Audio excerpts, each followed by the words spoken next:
ఎవరైతే out sourcing employee ఉన్నాడో అతను క్వశ్చన్ పేపర్ ప్రిపరేషన్ లో ఉన్నాడు, అతను ఫస్ట్ ర్యాంక్ వచ్చింది అని వాళ్ళు ఆరోపణ చేశారు అధ్యక్ష. అంతేకాకుండా అతను లాగిన్ బ్లాక్ చేశారు అని వాళ్ళు చెప్పారు అధ్యక్ష. ఇక్కడ చాలా స్పష్టంగా చెప్తున్నా, క్వశ్చన్ పేపర్ సెట్టింగ్ లో ఆ వ్యక్తికి ఎలాంటి ప్రమేయం లేదు. డైరెక్ట్ ఎస్సీఆర్టీ గవర్నమెంట్ ఎంప్లాయీసే క్వశ్చన్ పేపర్ సెట్ చేస్తాం జరిగింది. నంబర్ 1. నంబర్ 2, అతనికి కాల్ లెటర్ వెళ్ళింది. అతని సర్టిఫికేట్ వెరిఫికేషన్ కి అతను రాలేదు.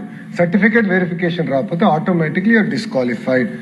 లోకేష్ గారు, మీరే ఒక్క నిమిషం ముందు లాగిన్స్ ని బ్లాక్ చేశామని మీరే చెప్పారు. మరి లాగిన్స్ ని బ్లాక్ చేస్తే అతను సర్టిఫికేట్స్ ఆన్లైన్ లో ఎట్లా సబ్మిట్ చేస్తాడు? వెరిఫికేషన్ కి ఎట్లా వస్తాడు ఆయన?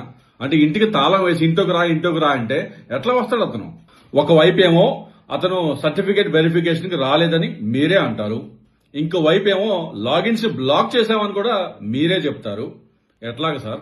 Number 3, already out sourcing employees ఎవరున్నా కూడా వేరే ఎగ్జామినేషన్ గవర్నమెంట్ ఎగ్జామినేషన్స్ రాస్తుంటే కంపల్సరీగా డిపార్ట్మెంట్ నుంచి నో అబ్జెక్షన్ సర్టిఫికేట్ తీసుకోవాలి, పర్మిషన్ తీసుకోవాలి. ఈ వ్యక్తి ఆ పర్మిషన్ తీసుకోలేదు. Therefore his logins were removed. Outsourcing employees ఎవరున్నా కూడా ఆ గవర్నమెంట్ ఎగ్జామ్స్ రాసే ముందు ఆ డిపార్ట్మెంట్ నుంచి ఎన్ఓసి తీసుకోవాలా? No objection certificate. ఎందుకు సార్ పవిత్రమైన అసెంబ్లీలో నించొని ఒక ఎడ్యుకేషన్ మినిస్టర్ గా ఇంత అబద్ధం ఆడుతున్నారే? ఇట్లాంటి అబద్దాలు వింటేనే ఈ మెగా డిఎస్సీలో అవకతవకలు గడబడి జరిగిందని ఇంకా నమ్మకం పెరుగుతుంది సార్. ఎడ్యుకేషన్ మంత్రి గారు, స్టాన్ఫోర్డ్ రిటర్న్ గారు, దయచేసి మీరు వేసిన స్క్రీన్ లోనే ఆ ఫస్ట్ లైన్ లో ఏముందో ఒకసారి చదవండి. Required to intimate the head of office before applying for the SCERT examination.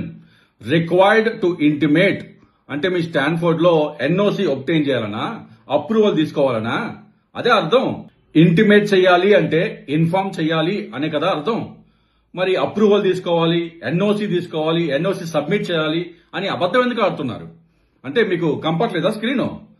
Me mega DSC notification లో కూడా required to inform in writing their head of office or department that they are applying for the recruitment అని ఉంది. Inform in writing, obtain permission, obtain NOC, submit NOC అని ఎక్కడా లేదే. సరే, మీరు చెప్పినట్టే ఎన్ఓసి సబ్మిట్ చేయడం నిజంగా కంపల్సరీ అయితే అప్లికేషన్ స్టేజ్ లో ఎన్ఓసిని ఎక్కడ సబ్మిట్ చేయాలో చూపిస్తారా? మరిగా ఎన్ఓసి లేకుండా మీరు తన అప్లికేషన్ ని ఎందుకు యాక్సెప్ట్ చేశారు? తన ఎగ్జామినేషన్ ఫీని ఎందుకు కట్టించుకున్నారు? తన హాల్ టికెట్ ఎందుకు ఇచ్చారు? తన ఎగ్జామ్ ఎట్లా రాశాడు? నీ సమాధానం చెప్తారా? ఇదే మెగా డిఎస్సీ 2025లో ఇంకొక అవుట్ సోర్సింగ్ ఎంప్లాయీని ఇదే కారణంతో ఎన్ఓసి సబ్మిట్ చేయలేదనే కారణంతో రిజెక్ట్ చేస్తే అతను కోర్టుని ఆశ్రయించాడు. పిటిషనరు ఒక outsourcing employee, mega DSC 2025 రాసినాడు, క్వాలిఫై అయినారు, కానీ ఎన్ఓసి ఇవ్వలేదనే కారణంతో తిరస్కరించినారు. కోర్టు ఏం చెప్పింది? Lack of NOC in the circumstances is not a serious disqualification. NOC లేకపోవటం అనర్హతకి రీజన్ కాదు అని కోర్టు క్లియర్ గా చెప్పింది. ఇది చూడండి, తెలంగాణ టీపీఎస్సీ నోటిఫికేషన్ లో చాలా క్లియర్ గా మీ హెడ్ ఆఫీస్ కి ఇన్ఫార్మ్ చేయాలి, ప్లస్ ఎన్ఓసి కూడా సబ్మిట్ చేయాలని చాలా క్లియర్ గా ఆ నోటిఫికేషన్ లో వర్డ్స్ లో చెప్పినారు. కానీ మెగా డిఎస్సీలో కేవలం required to intimate the head office in writing అని మాత్రమే కదా చెప్పింది. ఎన్ఓసి ఊసు ఎక్కడా లేదే. అయినా తెలంగాణ టీపీఎస్సీ ఎగ్జామ్ లో 18 మంది అవుట్ సోర్సింగ్ ఎంప్లాయీలు ఆ ఎగ్జామ్ రాస్తే కేవలం ఒక్క మనిషే ఆ ఎన్ఓసిని సబ్మిట్ చేసినాడు. అంటే గవర్నమెంట్ రిక్రూట్మెంట్ లో ఎన్ఓసి సబ్మిట్ చేయాలనేది యూనివర్సల్ రూల్ ఏమీ లేదే. ఎస్సీఆర్టీలో ఉన్న ఒక అవుట్ సోర్సింగ్ ఎంప్లాయీ మెగా డిఎస్సీలో ఎగ్జామ్ రాయాలంటే ఎన్ఓసి తీసుకోవాలి అని ఒక మ్యాండేటరీ క్లాజ్ ఏ జీవోలో ఉంది, ఏ సర్వీస్ రూల్లో ఉంది, లేకపోతే మీరు ఇచ్చిన ఏ డిఎస్సీ నోటిఫికేషన్ లో ఏ క్లాజ్ లో ఉందో చెప్పండి. కేవలం ఒక ఎన్ఓసి లేకపోవడం వల్ల ఒక క్యాండిడేట్ ని రిజెక్ట్ చేయటం, లేకపోతే క్యాండిడేట్ ని డిస్క్వాలిఫై చేయడానికి రీజన్ కాదు అని కోర్టు కూడా చెప్తా ఉంటే, అసెంబ్లీలో మన విద్యాశాఖ మంత్రి గారు ఒక అవుట్ సోర్సింగ్ ఎంప్లాయీకి ఎన్ఓసిని సబ్మిట్ చేయడం మ్యాండేటరీ, కంపల్సరీని అబద్ధం ఎలాగా ఆడతారు?